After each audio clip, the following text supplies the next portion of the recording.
Hello everyone, exam शहर channel में आपका स्वागत है।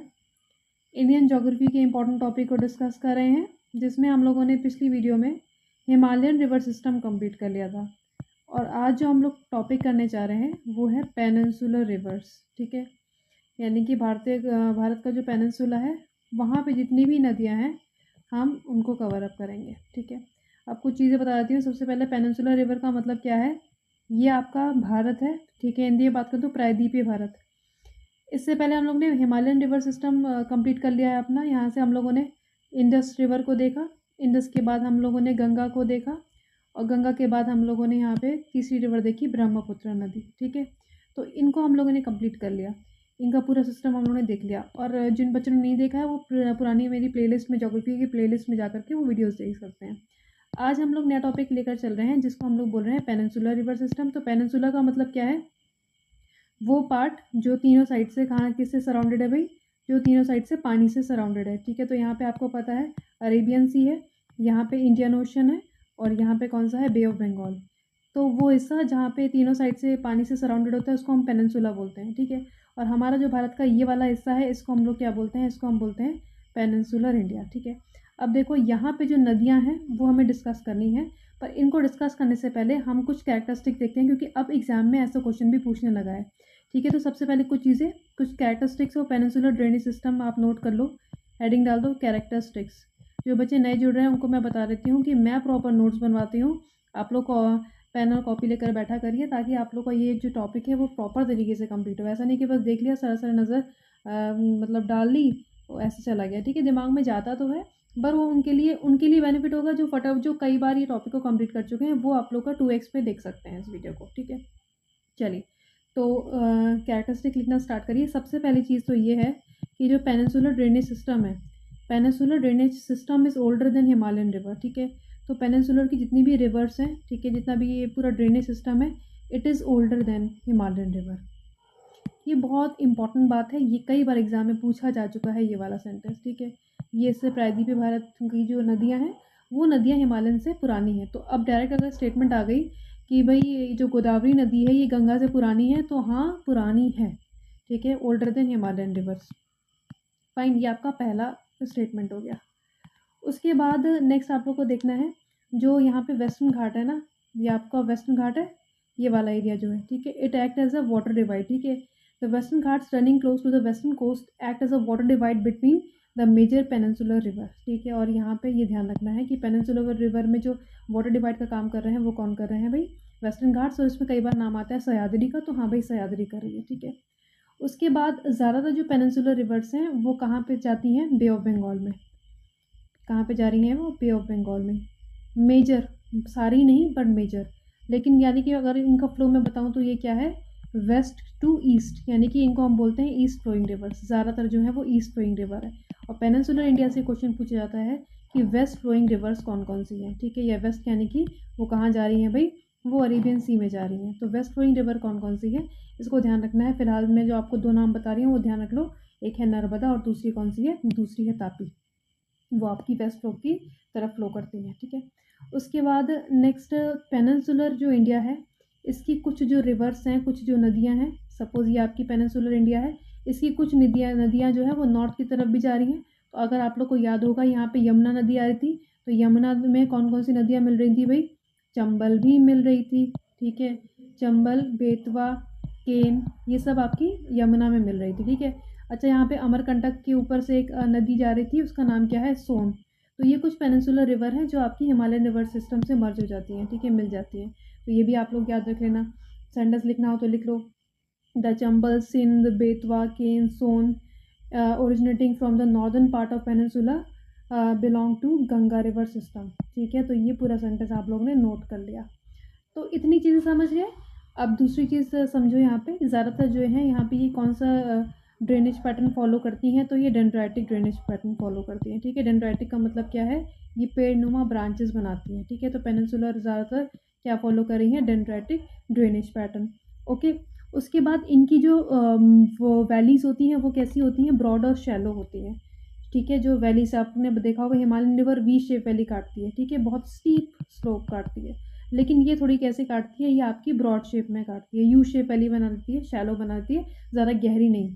हिमालयन रिवर्स की सपोज़ इस तरह की वैली बन रही है, हिमालयन रिवर्स की मैं यहाँ पे लिख दे रही हूँ नीचे, और जो पेनिनसुलर रिवर है उनकी इस तरह से बन रही है। तो यानी कि ये थोड़ी शैलो है, डीप नहीं है, और यू शेप ज़्यादातर बनती है, ठीक है, यू शेप की तरह बन रही है। तो ऐसी वैलीज़ की जो ये जो कैरेक्टरिस्टिक है वो किसकी है, पेनिनसुलर रिवर सिस्टम की है, ठीक है। उसके बाद आगे एक और लास्ट वाला पॉइंट देख लो कि पेनिनसुलर जो रिवर्स हैं वो आपका जेंटल फ्लो करती हैं, ज़्यादा स्पीड में नहीं रहती हैं, ठीक है। तो यहाँ पे लोड वोड ज़्यादा रहता है, ठीक है। तो इनका जो ग्रेडियंट होता है वो कैसा रहता है, जेंटल रहता है, ओके। और ज़्यादातर ये किस पे डिपेंड करती हैं भाई, ये वर्षा पे डिपेंड करती हैं, बारिश पे डिपेंड करती हैं, ओके। तो लिख लो these rivers are highly dependent on rainfall. ये एक ब्रीफ आइडिया हो गया जो हम लोगों ने पेनिनसुलर रिवर सिस्टम के बारे में डिस्कस कर लिया। तो आज जो मैं नदियाँ डिस्कस करने जा रही हूँ मैं आपको अभी से बता देती हूँ, लिस्टिंग हम लोग तैयार कर लेंगे। तो सबसे पहला है नर्मदा, नर्मदा को बताऊँगी मैं, तापी को बताऊँगी, और साथ में आज हम लोग कंप्लीट कर लेंगे महानदी। ये 3 नदियाँ हम लोग आज कंप्लीट कर लेंगे इस वीडियो में। बाकी फिर कृष्णा गोदावरी और ये कावेरी हम लोग अगले वीडियो में कवर अप कर लेंगे, ठीक है। तो देखो सबसे पहली है रिवर आपकी नर्मदा, वेरी वेरी इंपॉर्टेंट, ठीक है, बड़ी इंपॉर्टेंट है, एग्जामिनर्स की बड़ी फेवरेट होती है ये नर्मदा नदी। अच्छा क्यों होती है, क्योंकि सबसे पहले तो ध्यान दे लो कि जो नर्मदा रिवर सिस्टम है ये आपका ब्लॉक माउंटेन्स पे होकर के बहती है, ठीक है। अब देखो ये हमारा प्रायद्वीपीय भारत है, पेनिनसुलर इंडिया है, यहाँ पे एक माउंटेन रेंज है विंध्यास, कौन सी है भाई, विंध्यास, और विंध्यास के नीचे है आपका सतपुरा। अब ये मत कहना मैडम आपका जो विंध्या सतपुरा है ये पूरा वेस्ट ईस्ट की तरफ जा रहा है, just it is a rough sketch, ठीक है। चलिए अब इसके बीच में मैं लाल कलर से बना देती हूँ, ये कौन सी नदी है भाई, ये है तुम्हारी नर्मदा नदी, ओके। चलो एक बार फिर से देख लेते हैं, ये मैंने गुजरात का पोर्शन बना दिया। अच्छा यहाँ पे मैं गल्फ ऑफ खंबत भी बनाती हूँ, और यहाँ पे मैं नर्मदा नदी को बना देती हूँ, यहाँ पे चली जाएगी ये नर्मदा नदी, ठीक है।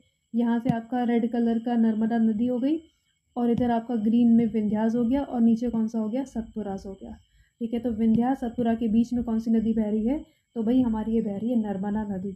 और इसलिए हम लोग इसको बोलते हैं ये कहाँ पे बहती है, ये आपकी भ्रंश घाटी यानी कि रिफ्ट वैली पे बहती है। और यहाँ पे जो माउंटेन्स है ये क्या है भाई, ब्लॉक माउंटेन्स है। कैसे माउंटेन्स है ये, ब्लॉक माउंटेन्स है। क्या कौन कौन से है, एक विंध्यास है और एक आपका सतपुरा। इन दोनों के बीच में कौन सी नदी बह रही है, डायग्राम बनाना हो तो बना लो भाई, ये है आपकी नर्मदा नदी। इतना समझ में आया इसके बारे में, तो इसका उद्गम स्थल, और ये सब आगे बढ़ते हैं। चलिए अब नर्मदा नदी कहाँ से मर्ज होती है, तो यहाँ पे आपकी मैकाल रेंज है। कौन सी रेंज है, रेंज का नाम है मैकाल रेंज, और मैकाल रेंज पे एक पर्वत श्रेणी है जिसका नाम मैं ऐसे ट्रायंगल से दिखा रही हूँ, जिसका नाम मैंने क्या रख दिया, जिसका नाम मैंने रख दिया है भाई अमरकंटक, ठीक है। मैंने नहीं रखा है पर इसका नाम आप लोग को याद रखना है, अमरकंटक। तो अमरकंटक प्लेटू, अमरकंटक हिल से कौन सी नदी इमर्ज हो रही है, नर्मदा नदी। अब नर्मदा नदी को मैं नीले से दिखा रही हूँ, तो ये ध्यान दे लो ये नर्मदा नदी का उद्गम स्थल है, ठीक है। तो अगर यहाँ पे ओरिजिन ऑफ नर्मदा नदी है तो ध्यान रखना अमरकंटक हिल्स इन मैकाल रेंज। आप लोग मुझे कमेंट सेक्शन में इसका स्टेट बता सकते हो कि ये मैकाल रेंज किस स्टेट में है, ठीक है। और उसके बाद ये कहाँ तक फ्लो करती है, तो ये ध्यान दे दो भाई, ये कहाँ तक फ्लो कर रही है, ख़त्म कहाँ पे हो रही है, तो ये ख़त्म हो रही है आपकी गल्फ ऑफ खंबत में। अरेबियन सी में मत याद रखना, वो तो आप लोगों को पता है वेस्ट लेंगे तो अरेबियन सी में जा रही है, बट ये बेसिकली जाएगी कहाँ पे, गल्फ ऑफ खंबत में। इतना समझ में आया, ठीक है। अब इसकी नर्मदा नदी की लेंथ भी लिख लो। नर्मदा नदी के बारे में अभी कैरेक्टरिस्टिक्स लास्ट में एक साथ लिखवा दूंगी, पर अभी याद रखना 1312 है लेंथ, ठीक है, यानी कि 13-12 किलोमीटर इसकी हम लेंथ है, फाइन। अगर मैं बात करूँ तो वेस्ट फ्लोइंग रिवर की सबसे लंबी नदी है ये, ठीक है, लॉन्गेस्ट वेस्ट फ्लोइंग रिवर है ये नर्मदा नदी, ठीक है। अब नर्मदा नदी की बहुत सारी ट्रिब्यूटरीज हैं, अब इन ट्रिब्यूटरी को हम लोग एक साथ ही पढ़ लेते हैं, लेकिन उससे पहले हम लोग देखते हैं कि ये स्टेट कौन से कवर अप करती है, ठीक है, कौन कौन से स्टेट से होकर के गुजरती है। तो देख लो यहाँ पे ये राइज जब हो रही है तो एमपी में हो रही है, तो मैं यहाँ सबसे पहले स्टेट लिख दूँगी एमपी, ठीक है। उसके बाद ये थोड़ा सा पोर्शन इसका जाता है महाराष्ट्र में, और उसके बाद ये आगे बढ़ती है गुजरात की तरफ, और गुजरात की गल्फ ऑफ खंबत में ये समाप्त यानी कि ख़त्म हो जाती है, ओके। तो देख लिया आप लोग ने स्टेट्स कवर अप कर लिए, इसने ये कर लिए, ठीक है। तो नेक्स्ट हम लोग यहाँ पे इसके फॉल्स देख लेते हैं, ठीक है। मैं पिंक कलर से डिनोट कर रही हूँ। यहाँ पे इसके फॉल्स, वाटरफॉल्स में ध्यान देना है। तो सबसे पहले आप लोग को ध्यान देना है कपिल धारा फॉल, बहुत बड़ा बार एग्जाम में पूछा गया है कि कपिल धारा फॉल किस नदी में है, तो कपिलधारा फॉल्स कौन सी नदी में है? ये आपका नर्मदा नदी पे है। और कहाँ पे है भाई? एमपी, अनूपपुर है आपका एमपी में। खाली एमपी याद रख लो। कपिलधारा फॉल्स नर्मदा नदी में एमपी में है। और दूसरा फॉल का नाम जो मैं बता रही हूँ वो है वेरी वेरी वेरी इंपॉर्टेंट, वो है धुआंधार फॉल्स। ठीक है, देखो धुआंधार, जब इसे दूर से देखोगे तो ऐसा लगेगा धुआं उठ रहा है। ठीक है, तो धुआंधार फॉल कौन सी जगह पे है? तो ये नोट डाउन कर लो, इट इज़ इन जबलपुर। सुना होगा आप लोगों ने Jabalpur. Jabalpur is located on the river, तो obviously answer will be Narmada. Jabalpur किस उसमें नदी पे स्थित है? तो जबलपुर नर्मदा नदी पे स्थित है। और यहीं पे से एक फॉल बनाती है जिसका नाम है धुआंधार फॉल्स। ठीक है, अब एक और चीज़ देख लो, डैम। यहाँ पे डैम्स भी बहुत इंपॉर्टेंट है। पहले आप लोग फॉल्स लिख लो, वाटरफॉल्स। और फॉल्स में आप लोगों ने क्या लिख लिया? धुआंधार, धुआंधार। और दूसरा कौन सा लिखा? दूसरा लिखा कपिलधारा। ठीक है, तो धुआंधार कहाँ पे है आपका? धुआंधार जबलपुर में है। और कपिलधारा कहाँ पे है? तो कपिलधारा है आपका अनूपपुर में, एमपी। ठीक है, तो अनूपपुर इतना इंपॉर्टेंट नहीं है, बस कपिलधारा नर्मदा नदी पे इतना ध्यान रखना, सब याद करने की जरूरत नहीं रहती है। उसके बाद मैं आपको डैम बता देती हूँ। ठीक है, तो फिर से ये नीले कलर से नर्मदा नदी बना दी। अब इसमें इंपॉर्टेंट डैम्स वगैरह जो हाइड्रो इलेक्ट्रिक प्रोजेक्ट वगैरह हैं, तो वो सबसे पहले कौन सा है? नोट डाउन कर लो। पहला है आपका इंदिरा सागर। कौन सा है? इंदिरा सागर। इंदिरा सागर कहाँ पे है? लिख लो, एमपी में है। इंदिरा सागर के बाद आप ध्यान रखना ओमकारेश्वर। इंदिरा सागर के बाद है ओमकारेश्वर। ओमकारेश्वर भी कहाँ पे है भाई? एमपी में है। और उसके बाद सबसे लास्ट में आपका है गुजरात में। गुजरात में जो है उसका नाम है सरदार सरोवर। तुम लोगों ने पता है ना, अभी statue of unity Sardar Vallabh भाई पटेल के नाम से है। ठीक है, तो सरदार सरोवर के नाम से ये आपका तीसरा डैम है, जो कि कहाँ पे बना है? गुजरात में। ठीक है, स्टैचू ऑफ यूनिटी आपको पता है, थोड़ा सा वो झील वील बनाई गई है वहाँ पे। स्टैचू ऑफ यूनिटी दुनिया का सबसे बड़ा स्टैचू वहाँ पे रखा गया है। ठीक है, लगाया गया है। ये आप लोगों ने बहुत पहले पढ़ा था। ठीक है, तो ओके, तो ये तीन आप डैम्स याद रख लेना, इंदिरा सागर डैम, ओमकारेश्वर, और एक आपका सरदार सरोवर। ये सब किस नदी की बात कर रही हूँ भाई? तो इन सब की रानी कौन है? इन सब की रानी है नर्मदा नदी। इतना पढ़ लिया। चलिए, अब आप लोग बोलेंगे मैम आपने सब कुछ तो बता दिया, आपने इसकी ट्रिब्यूटरीज नहीं बताई अभी तक। चलिए फिर आगे ट्रिब्यूटरीज भी पढ़ लेते हैं। ठीक है, इसकी सहायक नदियाँ। अब राइट बैंक लेफ्ट बैंक तो क्या ही करना, मैं सीधे आप लोग को उसकी ट्रिब्यूटरीज बता देती हूँ। ठीक है, चलिए, तो सबसे पहले इसकी ट्रिब्यूटरीज के नाम बड़े प्यारे प्यारे हैं। नर्मदा नदी के जो ट्रिब्यूटरी के नाम है वो है, एक तो शक्कर। ठीक है, ध्यान रखना, शक्कर, दूधी। तो इतना ध्यान रख लेना, शक्कर, दूधी किचन से रिलेटेड है। ठीक है, एक है तवा। तवा बहुत इंपॉर्टेंट है, वेरी वेरी इंपॉर्टेंट। ठीक है, तवा भी लिख दो। अगर इंग्लिश, अच्छा बच्चे सोच रहे हैं मैम हिंदी में क्या लिखने लगी हैं, चलो भाई इंग्लिश में लिख लेते हैं। शक्कर को मैंने इसलिए लिया ताकि तुम लोग को याद रहे भाई, शक्कर। ठीक है, उसके बाद दूधी है, उसके बाद तवा है, उसके बाद लिख लो गंजाल। ओके, तो ये ध्यान रखना। अब इसमें राइट बैंक में मैं लिख देती हूँ कुछ। हिरण, हिरण नाम से ना, हिरण, हिरण है, हथनी है, ये जानवर वानवर सब आ गए हैं। ठीक है, हिरण है, हथनी है, बरना है। कौन सी है? बरना। ओके, तो इतना ध्यान रखना है। इसकी ट्रिब्यूटरीज कौन कौन सी हैं, एक बार फिर से देख लो। तो हिरण, हथनी, बरना। अच्छा, और नाम लिख देती हूँ, और संग। ठीक है, और सांग है आपका। एक है आपका कोलार, कोलर भी इसके एक ट्रिब्यूटरी है। दूसरा है आपका बंजर। ठीक है, एक ट्रिब्यूटरी का नाम है कुंडी। ये सब किसकी ट्रिब्यूटरी हैं भाई? ये सब आपकी नर्मदा की ट्रिब्यूटरी हैं। तो देख लो, शक्कर, दूधी, तवा, गंजल, हिरण, बरना और संग, कोलर, बंजर। अच्छा, बंजर तो मैं ऑलरेडी लिख ही चुकी थी। तवा, कुंडी, ये सब आपकी नर्मदा नदी की ट्रिब्यूटरीज हैं। इसको नोट डाउन कर लेना। ठीक है, तो नर्मदा नदी के बारे में इतना ही, इतना आप लोग ध्यान रखना। ये सब आप लोग नर्मदा नदी के बारे में पढ़ चुके हो। ठीक है, अब आगे बढ़ते हैं दूसरी नदी। तो दूसरी बहुत सिंपल नदी है हमारी। ओके, बड़ी सादी सी नदी है, ज़्यादा कुछ नहीं है।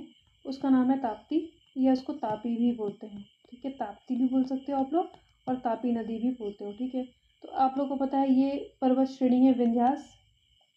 विंध्यास के नीचे बीच में बहती है आपकी नर्मदा। ठीक है, कौन सी बह रही है? नर्मदा। अब नर्मदा के नीचे जो पर्वत श्रेणी है उसको मैं क्या बोलूँगी? सतपुरास। और सतपुरा के नीचे कौन सी बह रही है? तो ये नदी है तापी। सबसे पहली चीज़ तो ये ध्यान रखना। ठीक है, उसके बाद तापी जो है वो नर्मदा से छोटी ही है, 724 किलोमीटर्स की है। ओके, अच्छा, ये कहाँ से जाती है? एवी रिफ्ट वैली के थ्रू जाती है और गल्फ ऑफ खम्बत में ख़त्म हो जाती है। ओके, अब यहाँ पे जो इसकी ट्रिब्यूटरीज हैं वो नोट कर लो, सीधे तापी की ट्रिब्यूटरीज नोट कर लो। तो तापी की जो ट्रिब्यूटरीज है वो है आपकी सूकी, अरुणावती, मोना। देखो अब यहाँ पे लड़कियों के नाम आ गए हैं, मोना, अरुणा, अमरावती, ठीक है, अमरावती भी आ गई है। पूर्णिमा से पूर्णा को याद कर लो, ठीक है। सपना से सिपना को याद कर लो। तो ये सारी, ये समझ लो कि सब लड़कियां हैं जो तपा रही हैं, ठीक है। तो तापी, सूकी, अरुणावती, मोना, अमरावती, पूर्णा, सिपना, तो ये सारी नदियां हैं। इन सबको ध्यान रख लो, ये किसकी नदियाँ, किसकी ट्रिब्यूटरीज हैं, ये सब ट्रिब्यूटरीज हैं तापी की। अब तापी के बारे में एक और चीज़ याद रख लो, इसमें कुछ प्रोजेक्ट है। एक तो उकाई है, ठीक है, उकाई प्रोजेक्ट इसमें आपका सिचुएटेड है, तापी नदी पे ही है बना हुआ उकाई प्रोजेक्ट, ठीक है। अच्छा, कोई इंपॉर्टेंट और कोई प्रोजेक्ट है तो मुझे ज़रा बता दो। एक रिवर प्रोजेक्ट का नाम है तवा। क्या नाम है? तवा। तवा इंपॉर्टेंट है, एग्जाम में पूछा गया है। ये आप लोग मुझे कमेंट सेक्शन में बताना कि तवा जो प्रोजेक्ट है वो किस नदी पर बना है। ओके, चलिए, तो ये हो गई आपकी तापी नदी। उसके बाद आज का जो लास्ट टॉपिक है वो है महानदी। महानदी को भी लगे हाथों ही निपटा देते हैं, छोटी सी नदी है। अच्छा, तुम कह रहे हो मैम महानदी है, छोटी सी होगी? नहीं, छोटी सी ही है, ज़्यादा कुछ नहीं है, ठीक है। सबसे पहले महानदी का उद्गम स्थल देख लो। महानदी का जो उद्गम स्थल है वो है सिहावा, ठीक है। सिहावा कहाँ पे है? रायपुर डिस्ट्रिक्ट में है। कहाँ पे है भाई? रायपुर डिस्ट्रिक्ट में है। अब रायपुर डिस्ट्रिक्ट तुमको पता है रायपुर कहाँ पे है? तो रायपुर है छत्तीसगढ़ में। चलिए एक बार फिर से देख लिए कि कहाँ से निकल रही है ये महानदी। महानदी निकल कहाँ से रही है? तो महानदी निकल रही है छत्तीसगढ़ के सिहावा डिस्ट्रिक्ट से, ठीक है। रायपुर डिस्ट्रिक्ट से सिहावा जगह है, वहाँ से निकल रही है। ओके, अब इसकी ज़्यादा लेंथ इतनी बड़ी तो है नहीं, 851 किलोमीटर्स है। अब किस किस स्टेट से होकर के गुजरती है? तो ये छत्तीसगढ़ से होकर के गुजर रही है, और साथ में ये क्या ले रही है? उड़ीसा की तरफ ये बह रही है, ठीक है। महानदी दो स्टेट्स में होकर के बहती है, एक तो छत्तीसगढ़ है, दूसरा कौन सा है? उड़ीसा। ओके, अब इसकी ट्रिब्यूटरीज जो हैं जो हम लोग को नोट करने वाली है वो नोट कर लो। अब ट्रिब्यूटरीज लिखना स्टार्ट करो। एक तो है तुम्हारी शिवनाथ, एक है मांड, इब, तिल, ओंग, जोंग, हसदियो। तो ठीक है, मंत्र मंत्र टाइप नहीं लग रहा? देखो, ओंग, जोंग, मांड, अब, तेल, शिवनाथ को हंसा दो, ठीक है, हंस दियो। तो इस तरह से याद कर लो, खुश कर दो। तो ये कुछ मंत्र मंत्र करके आप ओंग जोंग पढ़ लो और ऐसे कर दो, तो ऐसे महानदी महान हो जाओगे। अब महानदी के बारे में एक और चीज़ याद रखना, ठीक है। तो क्या है भाई? Longest dam Hirakud dam. कौन सा डैम है? हीराकुड। अच्छा, बच्चे कहते हैं मैडम गंदा बहुत ख़राब लिखते हो आप। चलो ठीक है, मैं थोड़ा सा राइटिंग सही कर लेती हूँ अपनी, ताकि आप लोग को समझ में आ जाए। ये है तुम्हारा हीराकुड। हीराकुड कौन सी नदी पे बना है? हीराकुड बना है भाई महानदी पे। It is the longest dam, ठीक है। सबसे बड़ा बांध जो है वो हीराकुड है। ओके, अच्छा, अब यहाँ पे ना उड़ीसा का कैपिटल क्या है? भुवनेश्वर। तो याद रखना, भुवनेश्वर नहीं भाई, Bhubaneswar is not situated on the river Mahanadi, ठीक है। महानदी पे जो शहर बना है वो कौन सा है? कटक। कटक जो है वो महानदी पे स्थित है, भुवनेश्वर नहीं है। ये मैं इसलिए बता रही हूँ क्योंकि ये एग्जाम में क्वेश्चन पूछा जाता है, तुमको पता है ऐसे टेढ़े मेढ़े क्वेश्चन पूछे जाते हैं, और जो मैं हमेशा रेडी रहती हूँ आप लोग को बताने के लिए। तो अब क्या आपको क्लास समझ में आ गई होगी? अगर अच्छा मज़ा आ गया क्लास में तो ये मेरे इस चैनल को सब्सक्राइब कर देना, ज़रूर कर देना, ठीक है। अच्छा लगता है कि आप लोग लाइक कर रहे हो, ठीक है, पसंद कर रहे हो वीडियोज़ को। तो एग्ज़ाम चैनल को सब्सक्राइब कर दीजिए। Thank you everyone.